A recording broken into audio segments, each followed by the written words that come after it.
हम तुमको कह रहे हैं, हम दोनों भागकर शादी कर लेते हैं। रमा, हम तुमसे प्यार करते हैं, कोई मजाक बात थोड़ी है। तुम्हारे बाबूजी को समझना पड़ेगा ये।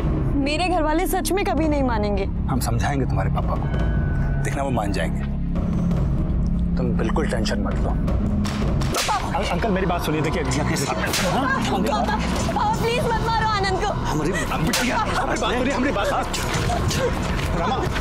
रमा चल प्लीज पापा, प्लीज पापा, मैं और आनंद बहुत प्यार करते हैं एक दूसरे से। आप प्यार का भूत हम उतारेंगे तो घर चल पाएगा। छोड़िए पापा हमें। चल पूरा खुमारी उतार देगा तुम्हारा। अरे मिश्रा हमारे चूते का औकात नहीं है, उसके बेटे ने ब्याह करेगी, अपना मर्जी चलेगी, जान मार देंगे तुम्हारी। अरे क्या कर रहे हैं आप? अरे ये जो की तो की, आप भी कोनो अच्छा नहीं कर रहे, आप भी तो गलती कर रहे हैं ना। अरे जवान बिटिया को बड़े बाजार में बेइज्जत करते हुए खींचते हुए घर से ला रहे। अरे गलती हो गई कि घसीट कर लेकर आए, मार कर लाना चाहिए था, अक्ल ठिकाने आती है। काबे हमारा लौंडा होके पिट के आए, शर्म नहीं आया तुमको? हैं? इसको बताओ, बोल रही हो तुम? जंग जीत के नहीं आया तुम्हारा लाल, पिट के आया लौंडिया चकल्लस में, वो भी उसके बाप से। साला खुद का इज्जत तो है नहीं, हमारी इज्जत पे मुंह दिए। अबे मेमना बने का बेटा, तुमसे बतिया रहे हैं, कहा नहीं ये खींच के दो झापड़ू सिला को। बाबूजी हम उनको कैसे मारते? हम रमा से इतना प्यार करते हैं तो उनके पापा पे कैसे हाथ उठाते हैं? कैसे प्यार का भूत हम उतार के आएंगे। चल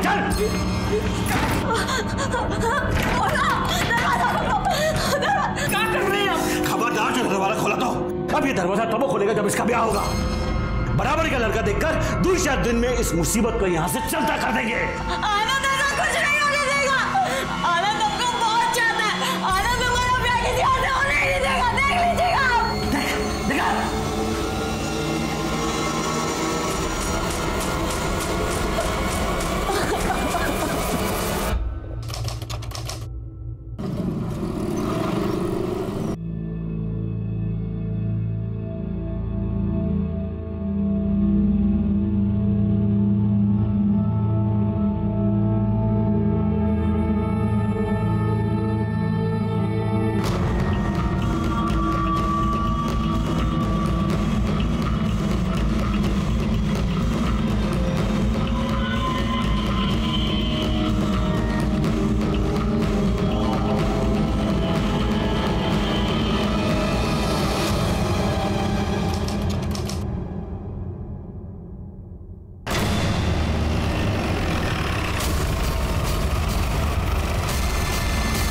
आप लोग हटिए, पीछे ही आप लोग जाओ आसपास चेक करो, कुछ मिलता है क्या? सर ये बॉडी सबसे पहले किसने देखा था? हमने सर, सुबह को यहाँ से हम जा रहे थे तो देखे लड़की का लाश पड़ा हुआ है। कहाँ रहते हो? यही बगल के गांव में। सर देख के तो लगता है लड़की 20 या 25 साल की होगी। पीठ पे और सर पे चोट के निशान भी है। सर आसपास ऐसा कुछ भी नहीं मिला जिससे इसकी पहचान हो सके, ना पर्स और ना ही कोई मोबाइल। मतलब कातिल यही चाहता था। अरे जी तो पलटो।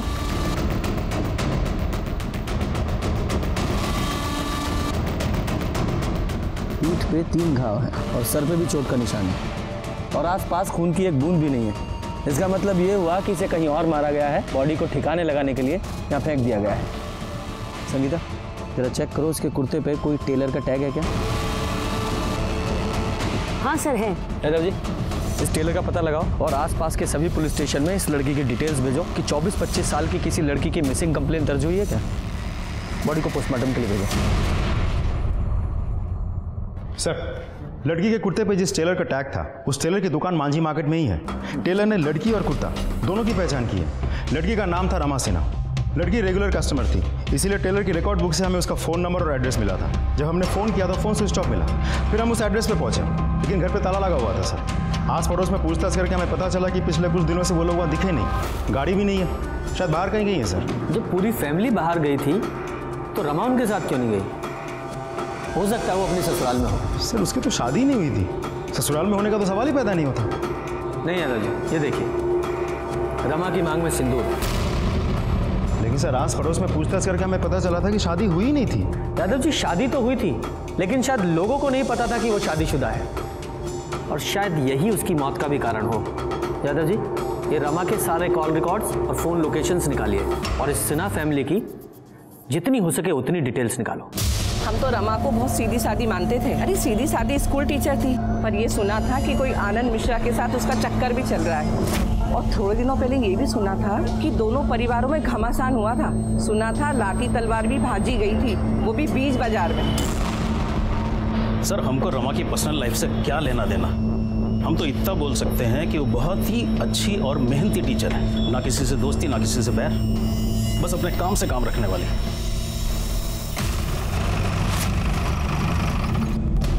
अब आदमी के जाने के बाद साहब का बुरा बोले, लेकिन रमा के कारण अभिजीत बाबू थोड़ा परेशान रहते थे। 2 दिन हो गए साहब, उनका कुछ पता ही नहीं कहाँ चले गए। उनका फ़ोन लगाओ तो ना उनका फ़ोन लगता है ना उनके बेटे का फ़ोन लगता है। माल आया पड़ा है साहब, पेमेंट करनी है साहब। 2 दिन से बहुत परेशान है, कहाँ गए कुछ मालूम ही नहीं है। सर, मैंने कई लोगों से पूछताछ की, लेकिन किसी को भी नहीं पता सिन्हा फैमिली कहाँ है और उनके फ़ोन्स भी स्विच ऑफ आ रहे हैं सर। यादव जी, ये अभिजीत, रत्ना और शिवम तीनों के कॉल रिकॉर्ड्स और मोबाइल लोकेशन निकलवाओ। तब तक इस आनंद से मिलते हैं, देखते हैं वो क्या कहता है। साहब, आनंद का शादी रमा से हुआ,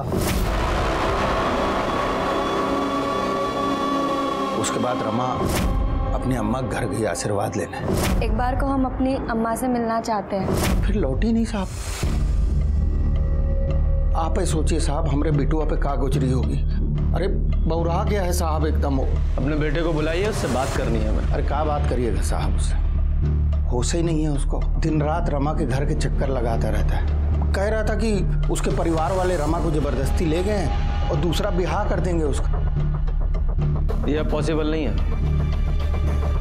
रमा का मर्डर हो गया है। मर्डर? अरे कहा होगा हमारे बिटवा, लेकिन कौन मर्डर किया साहब उसका? फिलहाल तो हमें नहीं पता, हो सकता है आपके बेटे आनंद ने किया हो। बुलाओ उसे। अरे साहब, बुलाएंगे तो तब ना जब वो घर पे होगा। आता ही नहीं है घर पे। यादव जी, हमें अब सबके फ़ोन नंबर्स चाहिए और एक बार आपका बेटा घर लौट आए तो पुलिस स्टेशन भेज दीजिएगा। ठीक है साहब।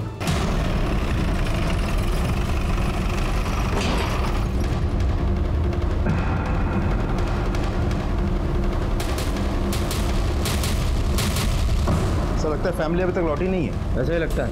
यादव जी, ताला तोड़ो। फॉरेंसिक टीम को बुलाइए। सर, अब समझ में आया कि ये घर फैमिली के बाहर जाने की वजह से नहीं, बल्कि इस क्राइम की वजह से बंद था। पूरे घर की अच्छी तरह से तलाशी लो।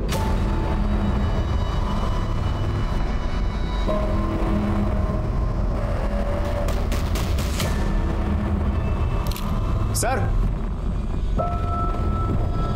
सामान गायब है सर। सर,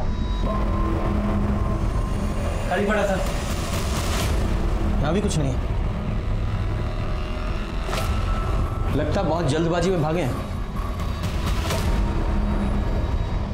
यादव जी, अगर ये ब्लड रमा के ब्लड ग्रुप से मैच होता है तो शायद बहुत कुछ क्लियर हो सकता है। और सर, इनकी गाड़ी भी तो नहीं है, कहीं ऐसे तो नहीं कि सबके सब अपनी ही गाड़ी लेके भागे हो सकता है।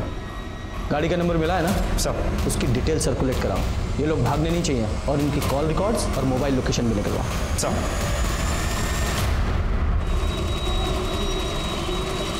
यादव जी। जी सर। ये सिन्हा फैमिली की कार का कुछ पता चला? नहीं सर, हमने सारे टोल नाका और चेक नाका पर उस गाड़ी की डिटेल्स भेज दी है, लेकिन हमें नहीं लगता सिन्हा फैमिली ने स्टेट बॉर्डर क्रॉस किया हुआ। अगर किया होता तो हम तक इन्फॉर्मेशन पहुंच जाती सर। कहीं ऐसा तो नहीं कि सिन्हा फैमिली कहीं छुप के बैठी हो, वरना कार गई कहाँ? सर, सिन्हा फैमिली के घर पे जो ब्लड मिला था उसकी फॉरेंसिक रिपोर्ट। यादव जी, सब ये जो सिन्हा फैमिली के घर पे जो ब्लड मिला है ये तो रमा का ही है। इसका मतलब रमा का पहले घर में खून किया गया और बाद में उसकी बॉडी को ठिकाने लगाने के लिए फेंक दिया गया। लेकिन सर, खून किया किसने? फैमिली ने। पॉसिबल है, हो सकता है ये ऑनर किलिंग का केस हो, क्योंकि सिन्हा फैमिली को ये रमा और आनंद का रिश्ता पसंद नहीं था। और जब रमा ने आनंद से शादी कर ली और घर वापस आई तो गुस्से में फैमिली ने उसे मार दिया और बाद में बॉडी को फेंक के फरार हो गया। फॉरेंसिक रिपोर्ट और सर्कमस्टांशियल एविडेंस के बाद ये कंफर्म हो गया कि ये केस ऑनर किलिंग का ही है। अभिजीत सिन्हा को ये रिश्ता पसंद नहीं था, फिर भी रमा ने भागकर शादी कर ली। अपने बाप के गुस्से को अनदेखा करके वो अपनी माँ से आशीर्वाद लेने पहुंची, लेकिन वापस नहीं लौटी। और अब हमारे लिए सबसे ज्यादा जरूरी था सिन्हा फैमिली और उनकी कार का मिलना। सर, अगर ये केस ऑनर किलिंग का होता तो माँ बाप जिंदा होने चाहिए थे, लेकिन उन दोनों का भी मर्डर हो गया। और घर के अंदर हमें रमा का ब्लड मिला, मतलब माँ बाप को कहीं और ले जाके मारा गया होगा। लेकिन समझ में नहीं आ रहा है माँ बाप को कौन मार सकता है और क्यों। देखो, किसने मारा ये तो कंफर्म नहीं बोल सकते, पर वो रमा का पति जो आनंद है उसके पास भी मोटिव है। उसका कुछ पता चला? नहीं सर, लेकिन वो जब भी घर वापस आएगा या फ़ोन स्विच ऑन करेगा हमें इन्फॉर्मेशन मिल जाएगी। और सर, ये अभिजीत सिन्हा का बेटा शिवम सिन्हा वो भी तो गायब है, तो ऐसा भी तो हो सकता है कि तीनों मर्डर्स उसी ने किया हो और गाड़ी लेके फरार हो गया हो। लेकिन मोटिव क्या हो सकता है सर? यादव जी, अगर एक बार को मान भी ले कि शिवम ने पैसे और गहनों के लिए अपने माँ बाप को मारा, तो वो उनके कपड़े लेकर क्यों जाएगा? और वैसे भी अपने परिवार का वो इकलौता वारिस है, पैसों के लिए मर्डर क्यों करेगा? सर, सिन्हा फैमिली के कॉल रिकॉर्ड्स।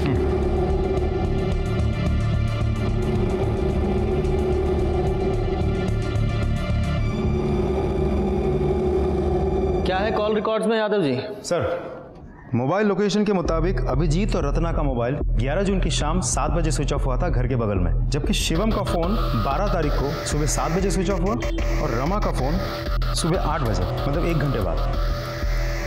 सुबह 8 बजे, यानी रमा जब अपनी माँ से मिलने आई थी तब। मतलब अभिजीत और रत्ना का मर्डर 11 तारीख की रात को हुआ और रमा का मर्डर हुआ 12 तारीख को अगले दिन सुबह 8 बजे शायद। बाकी पोस्टमार्टम रिपोर्ट से पता चल जाएगा क्या आता है, देखते हैं। ये सिन्हा फैमिली की डिटेल्स पता की थी ना, शिवम की क्या डिटेल्स है? कुछ खास नहीं सर, क्योंकि शिवम बहुत ही रिजर्व टाइप का आदमी है। उसके फ्रेंड्स, दोस्त यार वगैरह है नहीं कोई। और दोस्त के नाम पे एक ही है, अजय कुशवाहा। अजय कुशवाहा, बुलाइए उसे। दोस्त है, कुछ तो राज पता होगा ही। सर, शिवम का कभी उसके पापा से बना ही नहीं। अंकल सोचते थे वो उनका बिजनेस देखेगा, पर शिवम का मन मुंबई जाकर सेटल होने का था। और जैसे हमने उसको बताया कि हम मुंबई जा रहे हैं, तो वो तुरंत अपना प्लानिंग बना लिया मुंबई जाने का। तो अब वो कहाँ है? मुंबई में? नहीं, मुंबई तो वो कल हमारे साथ जाने वाला था। 2 दिन से उसका फ़ोन मिला रहा है, लेकिन नंबर स्विच ऑफ बता रहा। अब पता नहीं वो जाएगा कि नहीं, कहाँ है वो, हमको तो कुछ समझ में नहीं आ रहा। अब हम तो कल मुंबई निकल जाएंगे, अब वो अपना देखे। अपना ये मुंबई का टिकट कैंसिल करा लो। मतलब जब तक शिवम नहीं मिल जाता तुम कहीं नहीं जा रहे हो, और जैसे वो तुमसे कांटेक्ट करने की कोशिश करेगा तुरंत हमें बताओगे। जी सर। ये मुंबई जाने वाले सभी रास्तों की सीसीटीवी फुटेज चेक कीजिए, हो सकता है शिवम की कार कहीं दिखे। शिवम का फोन अभी मांझी में एक्टिवेट हुआ है। जिस आदमी को हम मुंबई तक ट्रेस करने की कोशिश कर रहे हैं, वो यहाँ मांझी में बैठकर हमें बेवकूफ़ बना रहा है। यादव जी, इस शिवम की लोकेशन ट्रेस करो, और इससे पहले कि ये दोबारा हमारे हाथ से निकले, उठा कर लाइए उसे। लोकेशन तो यही दिखा रहा है। आगे? जी सर, मैं फॉलो करता रहूँ। सर, लोकेशन के हिसाब से तो यही जगह। बोलो सर, एक घर से निकला।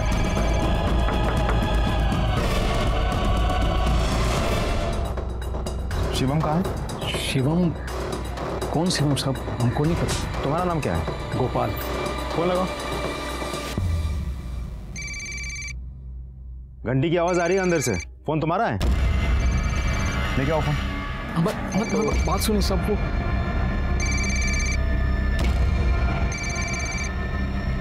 सब ये फोन है। ये फोन किसका है? बताओ किसका है?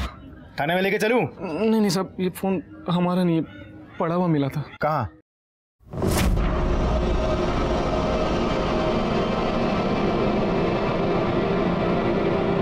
जय माता दी। बैटरी खत्म हो गई तो मोबाइल बंद पड़ गया, और हम भी चार्ज नहीं किए। फिर सब जब 2-3 दिन हो गए तो हम मोबाइल चार्ज किए। आज ही ऑन किया था साहब कि आप सब माफ़ी दे दो साहब, गलती हो गई। ठीक है। ये फ़ोन कहाँ मिला था तुम्हें? वो बजाज रोड नंबर 3 पे सर। Bajaj road number 3? ये अभिजीत सिन्हा का घर वही है ना? जी सर।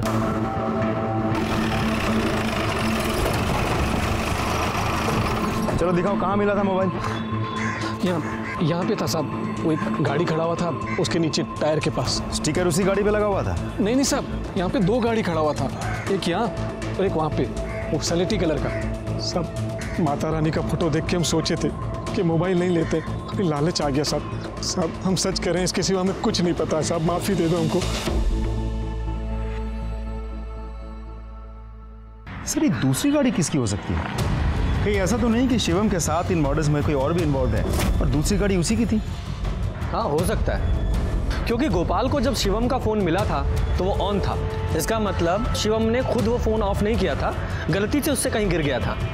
यादव जी इस शिवम का जल्दी से जल्दी पता लगाना होगा।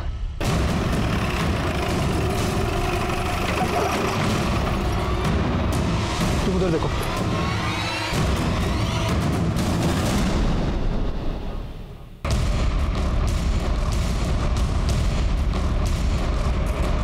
लाश को बाहर निकालो।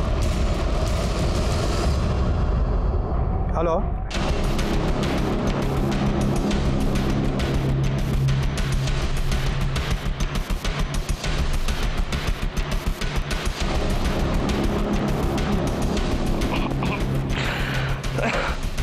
यादव जी बॉडी जिस तरह से डिकम्पोज हुई है उसे देखकर लगता है कि इसकी मौत 6-7 दिन पहले ही हो चुकी है। बॉडी पर कोई घाव का निशान भी नहीं है, मतलब किसी अलग तरीके से मारा गया है।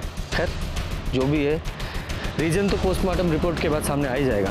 सर गाड़ी के अंदर सूटकेस और बैग मिला है जिसमें सिर्फ कपड़े हैं, पैसे और जेवर नहीं। इसका मतलब शिवम कल्प्रिट नहीं, विक्टिम है। आप सी सर यहाँ एक लोकल गुंडा है राजा सिंह, जिसके सर पर नेताजी का हाथ है। अभी हम 2 दिन पहले सुने थे कि वो ठेके पर बकैती कर रहा था कि उससे दुश्मनी करोगे तो सिन्हा परिवार की तरह गायब हो जाओगे। इस राजा के साथ सिन्हा फैमिली की क्या दुश्मनी थी? उसकी एक बहन है इला, जिसका कुछ प्यार व्यार चल रहा था शिवम से। ठीक है सर, लगता है सिन्हा फैमिली का मर्डर मिल गया। इस बार तो गठबंधन पार्टी लेकर रहेगी। राजा कहाँ है? पता नहीं साहब। सर्च करो।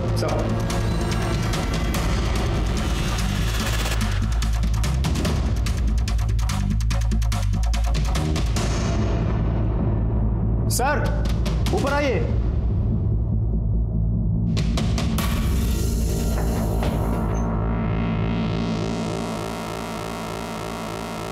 कौन है आप? समीला। राजा की बहन। तो बताइए राजा कहाँ?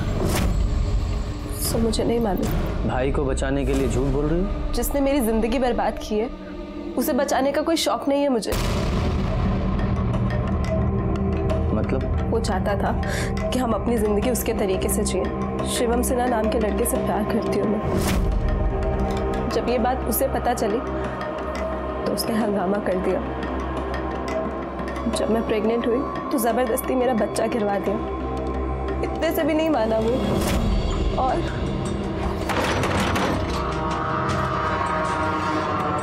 अच्छा तुम हो? अरे कौन है? ये क्या कर रहे हो? नमस्ते आंटी जी, राजा यादव। अरे कोई है? अरे छोड़ो! अरे मेरा बेटा को छोड़ दो। ध्रुव हाथ का लौंडा होकर राजा यादव की बहन से इसक लड़ाने का कोशिश करता है, है? बेटा अभी तो सिर्फ कूटे जा रहे हो, अगर उससे दूर ना हुए ना तो जान से मार देंगे, समझ गए? क्या हो रहा है? कौन हो तुम? और हमरे बेटे को काहे मार रहे हो? बेटा ये तुम्हारा बेटा है? हाँ। फिर तो तुमको सजा देना बनता है। हम पुलिस को बुलाएंगे। हम छोड़ दो। शर्म नहीं आता? मुंबई जाने का प्लान बनाया। मैं 20 तारीख को शिवम को मुंबई में मिलने वाली थी। आप प्लीज मेरी मदद कीजिए ना। अगर आप मुझे यहाँ से नहीं निकालेंगे तो मेरा भाई मुझे कभी यहाँ से निकलने नहीं देगा। प्लीज सर मुझे शिवम से मिलना है। सॉरी, आप शिवम से अब कभी नहीं मिल पाएंगे। क्यों?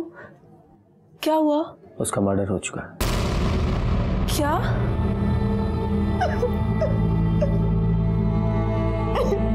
संगीता,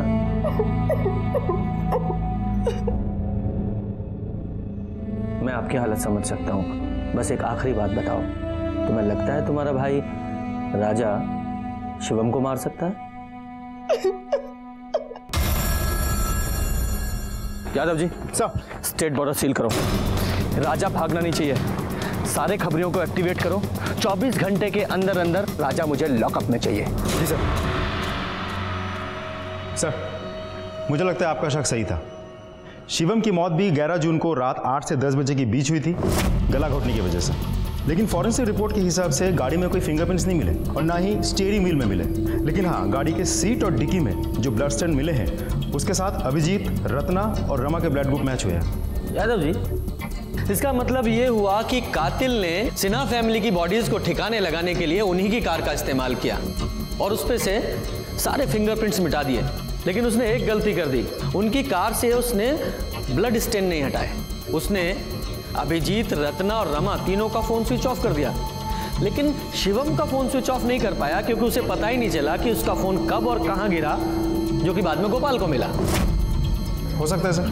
पर यादव जी, मुझे एक बात समझ में नहीं आ रही है कि कातिल ने 11 तारीख की रात को अभिजीत, रत्ना और शिवम तीनों का खून कर दिया, लेकिन रमा को उसने 12 तारीख की सुबह यानी कि 12 घंटे के बाद मारा। इसका मतलब है कि कातिल लगातार सिन्हा फैमिली के घर में बना हुआ था। कौन हो सकता है वो? राजा? क्योंकि पॉलिटिशियन का हाथ सर पे होने की वजह से उसका कॉन्फिडेंस बढ़ गया हो, या फिर आनंद, वो भी तो गायब है। यादव जी, इन दोनों का जल्दी से जल्दी पता लगाना होगा। यह केस ऑनर किलिंग से लेकर शिवम के स्वार्थी होने से होता हुआ अब एक बदले की भावना का लगने लगा था, जिसमें राजा का मोटिव तो क्लियर था, पर आनंद जो इतने समय से गायब था, उसका मोटिव हमें समझ में नहीं आ रहा था। अगर वो रमा से शादी करने के लिए इतना बेचैन था तो उसका मर्डर क्यों करेगा? हम लोग इसी उधेड़-बुन में थे, तभी इस केस में एक नया किरदार और नया एंगल सामने आया। अब ये कौन है? सर, ये साहब हम प्रकाश कुमार, सिन्हा परिवार के एकमात्र रिश्तेदार बचे हैं साहब। वो कैसे? साहब, रत्ना सिन्हा हमारी बुआ थी। अच्छा। हमारे पिताजी की इकलौती बहन। सब बहुत साल पहले पिताजी का देहांत हो गया, फिर 3 साल पहले अम्मा भी गुजर गई। फिर बुआ हमको फ़ोन करके बोली कि यहीं आ जाओ, फूफा जी के काम धंधे में हाथ बटाना। तो पिछले 3 साल से हम यहीं हैं साहब, और फूफा जी के खानदान में भी कोई है नहीं, तो हम ही हुए एकमात्र रिश्तेदार। ठीक है, मान लिया तुम उनके रिश्तेदार हो, पर ये कहानी हमें क्यों सुना रहे हो? साहब, थोड़ा धैर्य से सुने, तो उसी पे आ रहे हैं। अब बैठ जाएं। बैठो। धन्यवाद साहब। साहब, कहा है कि 2 साल पहले ना फूफा जी 2 दुकान लिए थे, तो एक दुकान उनसे हम ले लिए किराए पे अपना धंधा शुरू करने के लिए, और एक दुकान अपने दोस्त संजीव को किराए पे चढ़वा दिए। आपको शक सुबह है तो आप जांच कर सकते हैं साहब। अरे ठीक है, लेकिन साफ साफ बोलो, कहना क्या चाहते हो? सर, हम बुआ के परिवार के मृत्यु प्रमाण पत्र के लिए आपका एनओसी चाहते हैं साहब, ताकि पूरा प्रॉपर्टी हमारे नाम पे हो सके। अब हम ही तो हैं अकलौते वारिस। तुम्हारे जुबानी खर्च के अलावा तुम्हारे पास कोई पुख्ता सबूत है कि तुम ही हो अकेले वारिस? क्या बात कर रहे हैं साहब, पूरा माजी गवाह है। सब जानते हैं कि हम उनके भतीजे हैं, सब देखे हमको फूफा जी के साथ। और साहब, ये बात तो उनके यहाँ जो काम करता है ना पप्पू, वो भी जानता है कि हम उनके एकमात्र रिश्तेदार हैं। काहे के रिश्तेदार साहब? आदमी गया नहीं कि उसके पीछे हजारों रिश्तेदार खड़े हो जाते हैं। साहब, गलती उनका नहीं है, गलती हमारा ही है जो हम यहाँ देर से पहुंचे हैं। मतलब?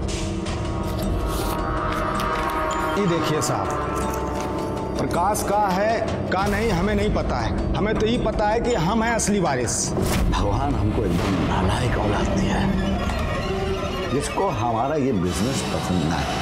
और बिटिया वो साला मिश्रा के लौंडे के चक्कर पे फंस गई।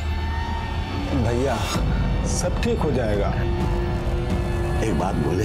जी भैया। तू ना हमारा बहुत वफादार है रे। तू कागज और पेन लेकर जा। अरे जा, लिख।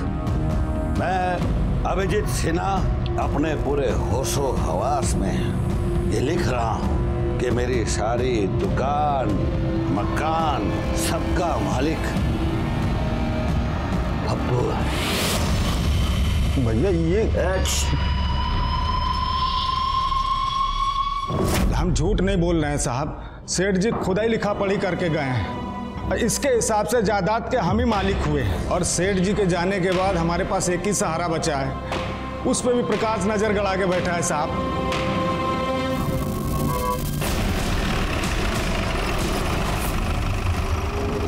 सेठ जी भले आदमी थे साहब, प्रकाश ने दुकान किराए पे दिलाया था। प्रकाश तो तुम्हारा दोस्त है ना, तुम्हें तो पता ही होगा कि वो अभिजीत सिन्हा की प्रॉपर्टी पे क्लेम कर रहा है कि वो उनका अकेला वारिस है। सारी प्रॉपर्टी उसे ही मिलनी चाहिए।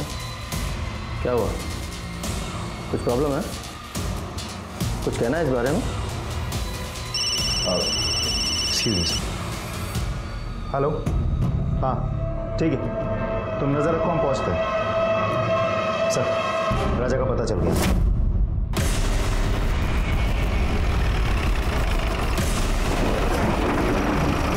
क्या हुआ साहब? राजा है? कोई नहीं साहब, आप पे कोई गलत खबर दी है आपको। चलो चेक करो साहब, आप नहीं जा सकते।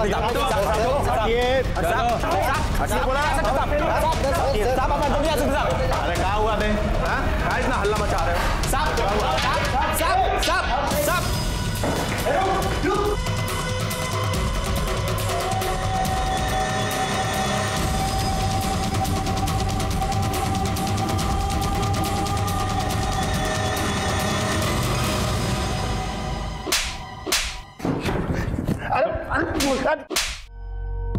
हम सच कह रहे हैं, हमने कुछ नहीं किया, हमने किसी को नहीं मारा है। जब तूने कुछ किया ही नहीं है तो भाग क्यों रहा था? अरे वो इला के चक्कर में हम शिवम और उसके परिवार वालों को धमकाए थे कि वो इला से दूर रहे, और फिर जब सिन्हा परिवार गायब हो गया तो हम भी ऐसे झूठ में हेकड़ी झाड़ दिया कि सब हमने किया है।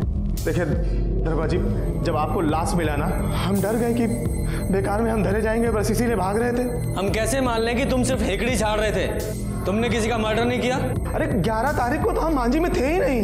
नेताजी का जन्मदिन था, 3 दिन के बाद पोस्टर बनवाने के लिए पटना गए थे। 12 तारीख को देर रात लौटे हैं। यादव जी। जी सर। इस राजा की एलिबाई चेक करो, इसके सारे कॉल रिकॉर्ड्स निकालो और उसकी फोन की लोकेशंस भी। नमस्कार सर। नमस्कार सर, आपसे कुछ बात करना था। बोलिए। वो हमारा बेटा है ना आनंद, वो वापस आ गया है, तो आपसे भेंट करवाना था उसका। जाना आना यहाँ, बताओ सर कब। नमस्ते साहब। सर, हमारा नाम आनंद मिश्रा है, हम रमा के पति हैं, और चूंकि सर हमारे बाद इस परिवार में और कोई बचा नहीं है तो कानूनन हमारे ससुर की सारी संपत्ति पर हमारा हक बनता है। आप तो जानते हैं सर, कानून के हिसाब से जब पत्नी का देहांत हो जाता है तो सब कुछ पति का ना हो जाता है, और पत्नी के मायके में कोई है नहीं सर, तो अगर इसको इसका हक मिल जाता सर तो बस। हाँ, बीवी मरी तो गायब हो गए और आज अचानक प्रॉपर्टी का क्लेम करने आ गए। कहाँ गायब थे अब तक? और अपना फोन स्विच ऑफ क्यों किया था? सर, रमा के गुजर जाने के बाद हम किसी से मिलना नहीं चाहते थे और ना ही किसी से बात करना चाहते थे, इसीलिए हमने अपना फ़ोन स्विच ऑफ कर दिया था और बिना किसी को कुछ बताए हम पटना चले गए थे अपने दोस्त के पास। एकदम ऐसा ही बोल रहा है सर, एकदम ऐसा ही बोल रहा है। अब सर इसको इसका हक मिल जाता तो हम। आप लोगों के अलावा 2 और हैं जो अभिजीत सिन्हा की प्रॉपर्टी पे अपना हक जता रहे हैं, प्रकाश और पप्पू, और आप हैं तीसरे। कान खोल के सुन लीजिए, जब तक ये केस सॉल्व नहीं हो जाता किसी को कुछ नहीं मिलने वाला है। और रही बात हक की, तो पहले साबित कीजिए कि शादी हुई भी है या नहीं, वो भी मैरिज सर्टिफिकेट के साथ। जाइए सबूत लेकर आइए, जाइए।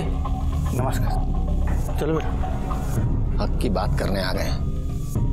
यादव जी, इससे पहले कि मर्डर केस से ज्यादा प्रॉपर्टी क्लेम का केस बने, हमें इसे जल्दी से जल्दी सॉल्व करना होगा। पता लगा रोज एक वारिस हमारा दिमाग खराब करने आ रहा है। देखो ना क्या जमाना आ गया है, जब पूरा परिवार मरा तो कोई कंधा देने वाला नहीं था, और अब देखो रोज एक नया आदमी हिस्सा मांगने आ रहा है। घोर कलयुग है। सर, हैंडराइटिंग एक्सपर्ट के हिसाब से पप्पू के लेटर पे अभिजीत की ही साइन है। सर, कॉल लोकेशन के मुताबिक राजा 11 जून की सुबह से लेकर 12 जून रात के 11 बजे तक पटना में ही था। सर, जिस तरह के काम राजा करता है उसके लिए कोई बड़ी बात नहीं है कि हमें गुमराह करने के लिए अपने फ़ोन को किसी दूसरे लोकेशन पर छोड़ दे। यादव जी, मुझे नहीं लगता कि राजा को यह सब करने की ज़रूरत है। कुछ समझा नहीं सर? समझाता हूँ। ये देखो, ये राजा अगर शिवम को मारता तो तभी मारता जब इसकी बहन इला प्रेग्नेंट थी। अगर मान भी ले कि राजा ने शिवम को मारा है तो इसके माँ बाप को क्यों मारेगा? और वैसे भी हमने पटना में उसकी एलिबाई चेक किए ना, 11 से 12 जून के बीच वो पटना में ही था। नहीं नहीं नहीं, ये राजा तो कातिल नहीं हो सकता।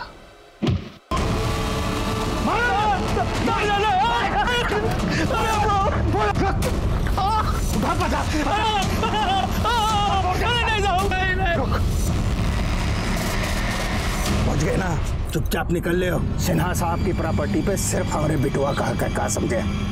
खुशी खुशी मान जाओ, नहीं तो और भी तरीके आते हैं हमको, समझ गए ना? चलो रे।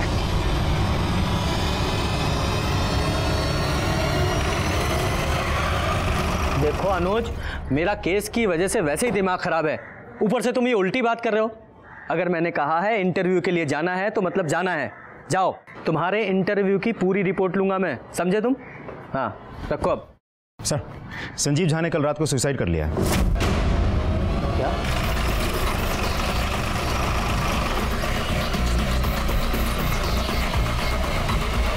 हटिए साइड, हटिए। हटिए प्लीज, हटिए। आइए सर।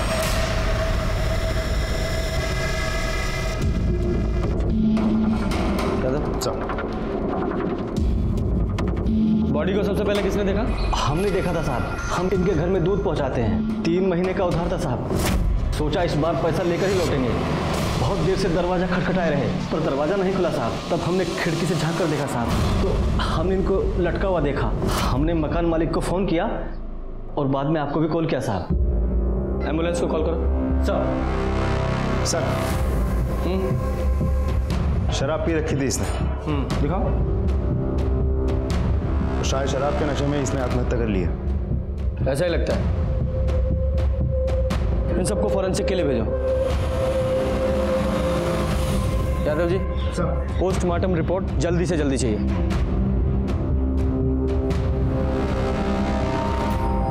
संजीव,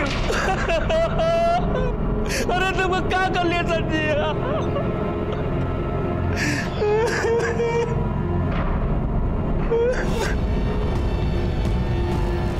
ये संजीव तुम्हारा दोस्त था ना? कुछ अंदाजा है उसने सुसाइड क्यों किया? काम धंधा नहीं चल रहा था साहब, बहुत दुखी रहता था। हमसे जितना बन पड़ा साहब हम किए। साहब दुखी तो था ही, दारू का लत लगा लिया। और साहब एक ही दोस्त था साहब, देखिए खुद का जान ले लिया दारू के नशे में, वो भी चला कहाँ गया आपको क्या लगता है सर, सच में सुसाइड किया है या बात कुछ और ही है? यादव जी, इस प्रकाश कुमार और संजीव झा की पूरी डिटेल्स निकालो। सर, पोस्टमार्टम रिपोर्ट के मुताबिक संजीव की मौत रात 10 से 11 बजे के बीच हुई थी, दम घुटने की वजह से, ना कि फांसी लगाने की वजह से। और संजीव के कॉल रिकॉर्ड्स के मुताबिक मरने से 12 घंटे पहले तक उसने प्रकाश को 1 नहीं 2 नहीं बल्कि पूरे 15 कॉल्स किए हैं। और मरने से 1 घंटे पहले भी उसने प्रकाश को ही आखिरी बार कॉल किया था। और मर्डर के वक्त प्रकाश के मोबाइल की लोकेशन संजीव के घर की है। यादव जी, ये देखिए, सिर्फ प्रकाश के मोबाइल की लोकेशन नहीं, ये आनंद के मोबाइल की लोकेशन भी मर्डर के वक्त संजीव के घर के पास ही बता रहा है। हो ना हो, खूनी इन दोनों में से एक है। लेकिन सर, संजीव को मारने का मोटिव क्या निकलता है फिर? मोटिव भी ये दोनों ही बताएंगे। उठा के लाओ दोनों को। सर हम सच बोल रहे हैं, हम तो संजीव के घर के पास गए भी नहीं थे। अगर झूठ बोलेगा तो और मार खाएगा।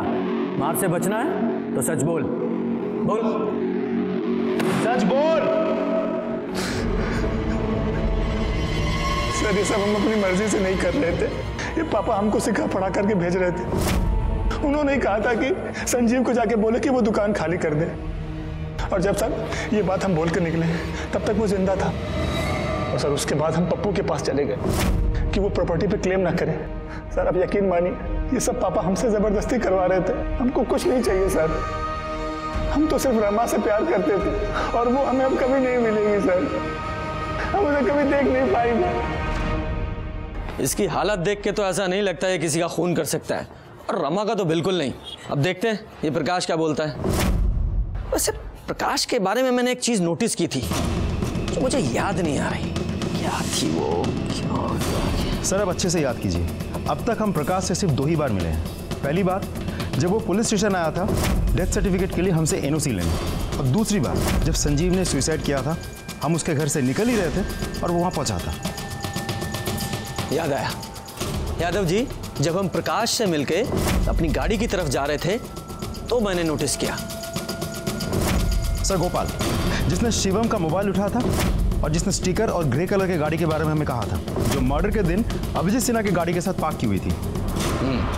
यादव जी, इस प्रकाश की गाड़ी को फॉरेंसिक के लिए भेजो। अब देखते हैं कौन सी कहानी सुनाता है। काहे फंसा रहे हैं साहब? हमारे दोस्त का मर्डर का इल्जाम हम पे लगा रहे हैं। काहे आप लोग को पैसा वैसा चाहिए क्या? तुम्हें फंसाने की जरूरत नहीं है हमें। तुम्हारे खिलाफ बहुत सबूत है हमारे पास। ये रही तुम्हारे फोन कॉल्स की और तुम्हारी फोन लोकेशन की पूरी डिटेल्स।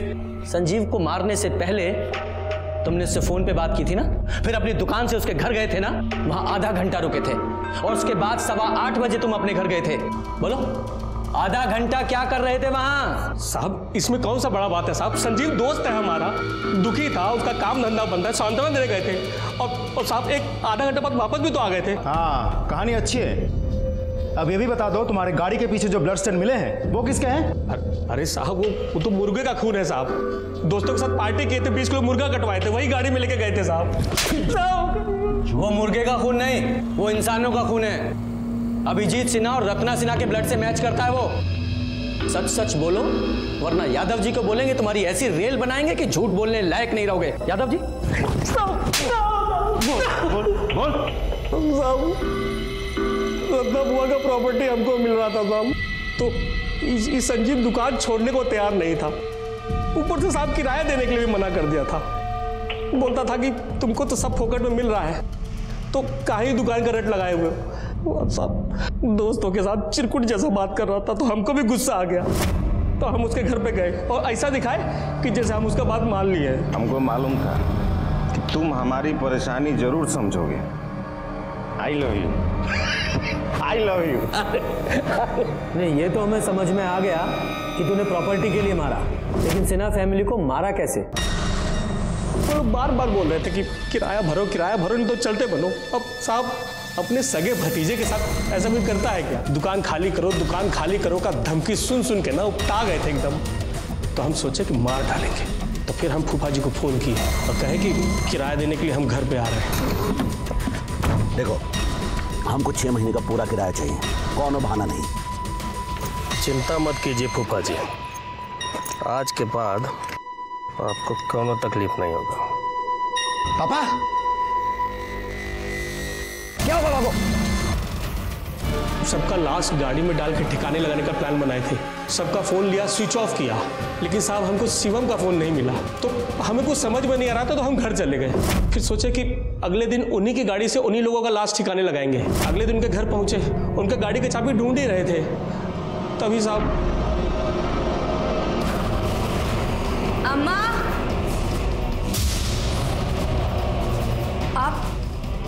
आप दोनों यहाँ क्या कर रहे हैं? और